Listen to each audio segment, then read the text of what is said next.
Hi, and this week we're coming to you from the closing and awards ceremony of the 44th World Military Parachuting Championships. I'm your host, Regan Tetlow. This is the #1 show for air sports and aviation. It is Air Sports News. Give us a like and a share and subscribe. Let's go.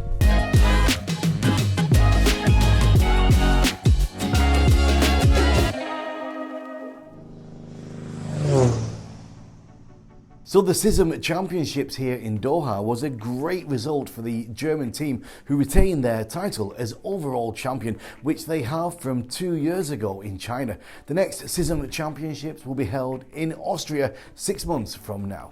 And we're staying in the Middle East because I have the fresh results from the unique and first ever Dubai Hike and Fly paragliding event.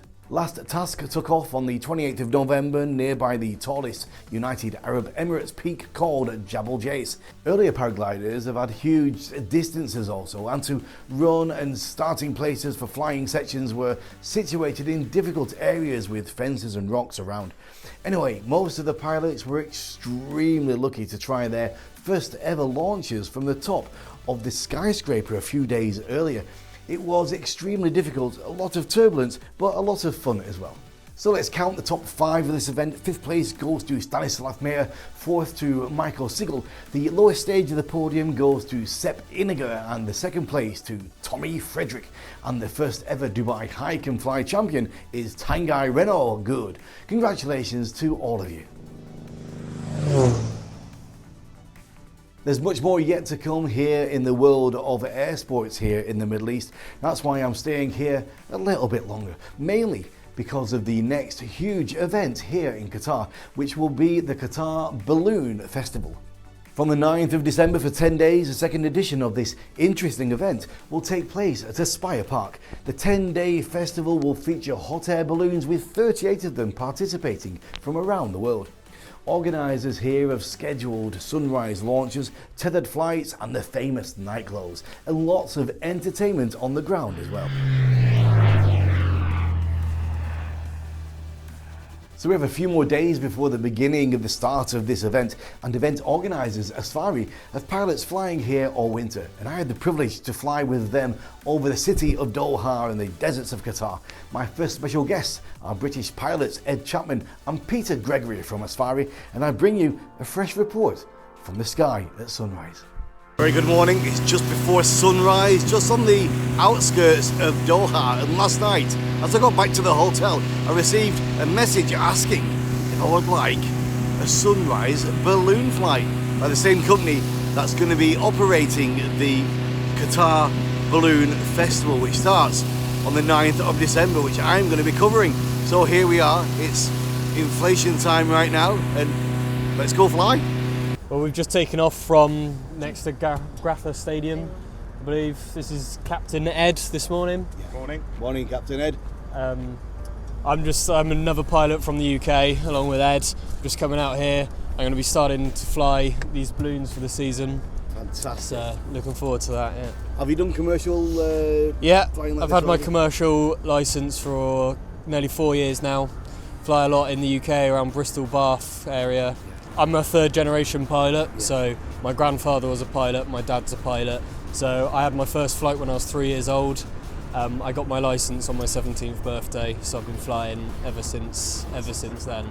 So this is going to be the festival, the location of the Balloon Festival, held on the 9th to the 19th of December, over here in the large green area. Yeah. Right next door to the National Stadium of Qatar for football. Incredible. Which is going to be one of the World Cup pitches. And that's is it Aspire Tower it's called? It's called the Torch. The hotel is called the Torch. The whole area is called the Aspire Park.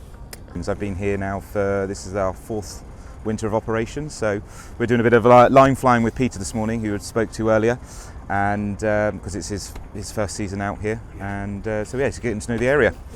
It's a lovely morning. It's a beautiful morning. It's kind of a typical morning here that we have in Qatar when we fly, so we're at just shy of 2,000 feet now and doing 22 knots. So compared to with the flying we do in the UK, we fly in some faster winds here because we have the space to use those available landing spots we have here aren't like landing in small fields in the UK. The full-length interview with these two interesting gentlemen can be found on our Air Sports Promotion YouTube channel. Now let's do a quick jump over to Spain, where hang gliders have finished an impressive and very interesting competition, the Ager Open 2021. It was the 44th Spanish National Hang Gliding Championships and the 9th edition of the Open Internacional Villa de Ager that took place in Ager from the 22nd to the 28th of August 21. There were 3 categories on the scoreboard: Class 1, Class 5 and Sports Class. Pilots competed in 6 tasks. The longest one had a 100-kilometer triangle track. In the general class 5, Spanish pilot Benito Rodriguez Gonzalez took the gold in the nationals. In the open category, Alberto Moreno Fernandez took the first place, and the first foreign pilot was Brit Paul Harvey in 4th place.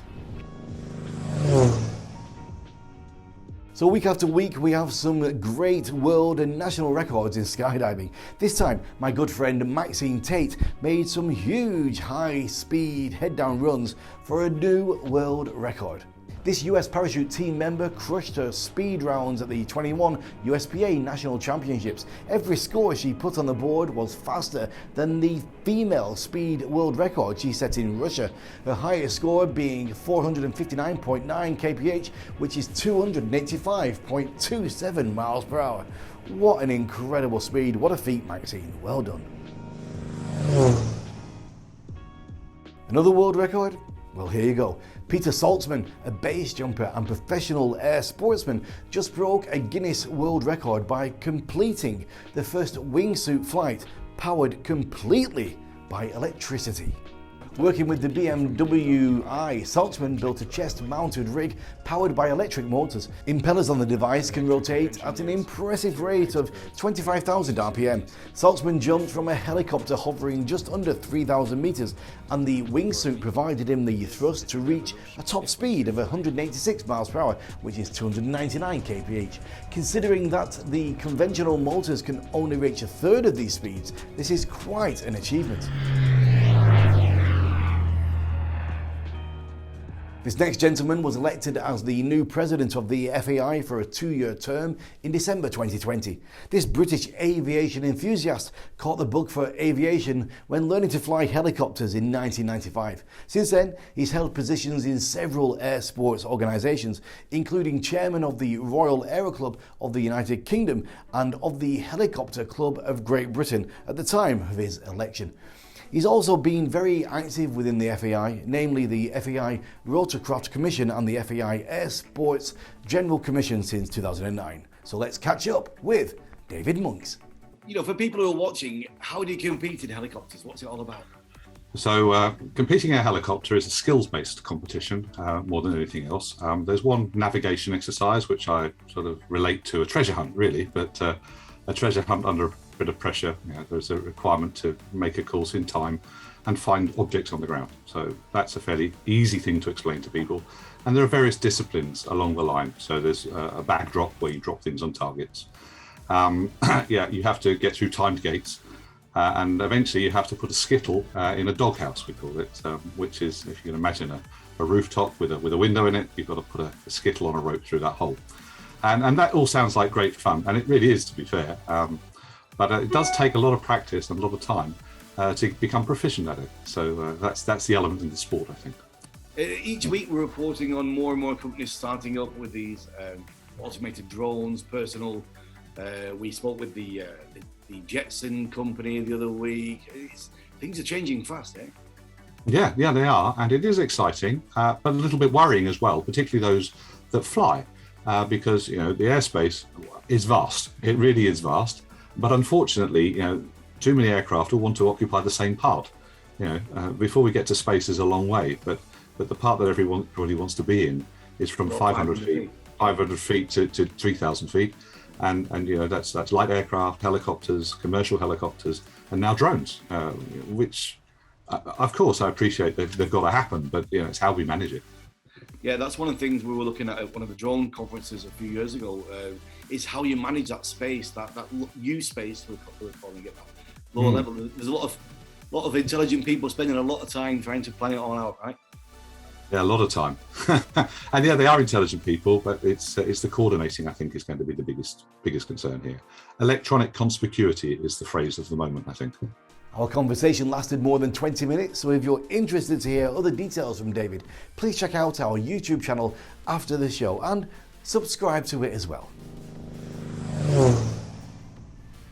The Lilium company is continuing to expand the envelope with their 5th generation demonstrator, the Lilium electric aircraft, gathering data with every flight. And the focus of this test from October the 29th was a combined input maneuvering flight with a 30-degree angle of bank turn while descending at 350 feet a minute.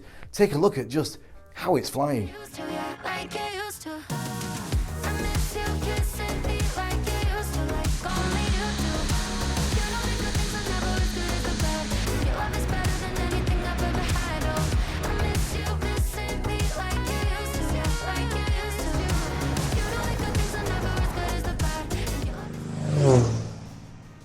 Vulnerability is a new, absolutely stunning aviation film made by Red Bull's ex-Alps athlete Nicola Donnelly from Italy. He made this epic motion picture together with his team along the most difficult and challenging paragliding event over the Alps. We just can't wait for the final product. Take a look. Bisogna volare veloci, camminare veloci per 10 giorni di fila. Già arrivare in fondo sarà epico. Poi quando sono a terra e sono in mezzo alle persone sono veramente insicuro e non mi sento bene. Invece in volo Nicola può puntare sul fatto che vola forte. So no weather for drone racing outside right now? Well, that's not a problem for the Drone Champions League event which took place over the Great Wall of China, the virtual Great Wall of China. In DCL's closest ever title fight, Great Britain wins race 1 of the season finale to pull even with Japan. DCL's 21 climax in China is proving to be as great as the Great Wall itself, with the phenomenal Raiden Racing of Japan, who only 2 years ago finished dead last, locked in an epic battle to dethrone 6 times champion X-Blades Racing of the UK. Alright, are you ready for the Hall of Fame section? Let's get into it.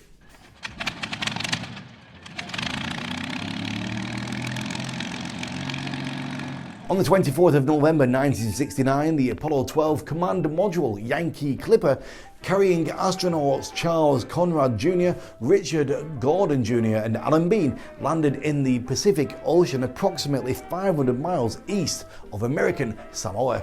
Mission time was 244 hours and 36 minutes.